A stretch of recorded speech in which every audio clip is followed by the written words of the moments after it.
இந்த குழி பணியாரம்ன்ற ஒரு டிஷ்ஷு நம்மளுக்கு நல்லாவே கை கொடுக்கும். பிரேக்ஃபாஸ்ட்டு இல்லை ஸ்நாக்ஸு இல்லை டின்னராகவும் சாப்பிட்டுக்கலாம்.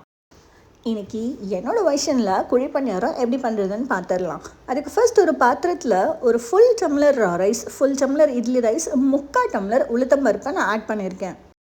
இந்த மூணுத்தையுமே நல்லா தண்ணி ஊற்றி ஒரு 2-3 டைம்ஸ் அலசி ஒரு 5 to 6 hours ஊற வச்சுருங்க.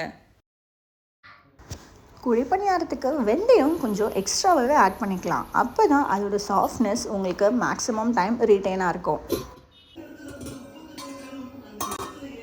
அரிசி, பருப்பு, வெந்தயம் இது எல்லாமே நல்லாவே சோக் ஆகிடுச்சு.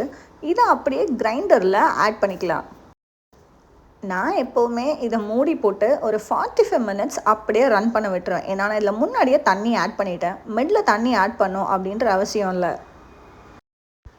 மாவு நல்லா மசிஞ்சதுக்கப்புறமா இதை அப்படியே ஒரு பாத்திரத்தில் வச்சு வச்சுட்டு 8 hours கிட்ட ஃபர்மெண்ட் பண்ண விட்டுருங்க. நான் இதில் உப்பு ஆட் பண்ணலை. இந்த பேட்டரில் எவ்வளோ உங்களுக்கு வெங்காயம் பிடிக்குமோ அவ்வளோ ஆட் பண்ணிக்கலாம். ஃபைனலாக இந்த பேட்டருக்கு தேவையான உப்பு.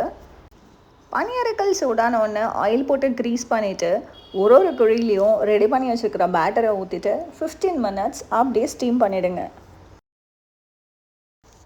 இதுக்கு பெஸ்ட்டான காம்பினேஷன் தான் இதுக்கு கார சட்னியும் இல்லை தக்காளி தொக்கோடு நீங்கள் பேர் பண்ணி சாப்பிட்டுக்கலாம். நான் இன்றைக்கி குழி பணியாரத்தோட கார சட்னி தான் பேர் பண்ணியிருக்கேன். ஆல்வேஸ் என்னோடய சிம்பிளஸ்ட் வெர்ஷன் கார சட்னி அப்படின்னா 2 பெரிய வெங்காயம், ஒரு மீடியம் சைஸ் தக்காளி, ஒரே ஒரு வத்த மிளகாய், ஒரு பல்லு பூண்டு, தேவையான அளவு உப்பு. இதுதான் என்னோடய வெர்ஷன். இது எல்லாத்தையுமே கடாயில் 1 by 1 நான் ஆட் பண்ணிவிட்டு பொறுமையாக வதக்கிட்டு அப்புறமா அரைச்சிடுவேன். யூஸ்வலாக நான் இதுக்கு தாளிப்பு ஆட் பண்ண மாட்டேன். உங்களுக்கு டெம்பரிங் வேணும் அப்படின்னா நீங்கள் ஆட் பண்ணிக்கலாம். அப்புறம் என்ன, பிளேட்க்கு ட்ரான்ஸ்ஃபர் பண்ண வேண்டியது தான். சுட சுட கோழி பணியாரத்தோட கார சட்னி எப்படி இருக்குன்னு ட்ரை பண்ணிவிட்டு கமெண்ட் பக்கம் வாங்க பேசலாம். மறக்காமல் என் சேனலையும் சப்ஸ்கிரைப் பண்ணிக்கோங்க.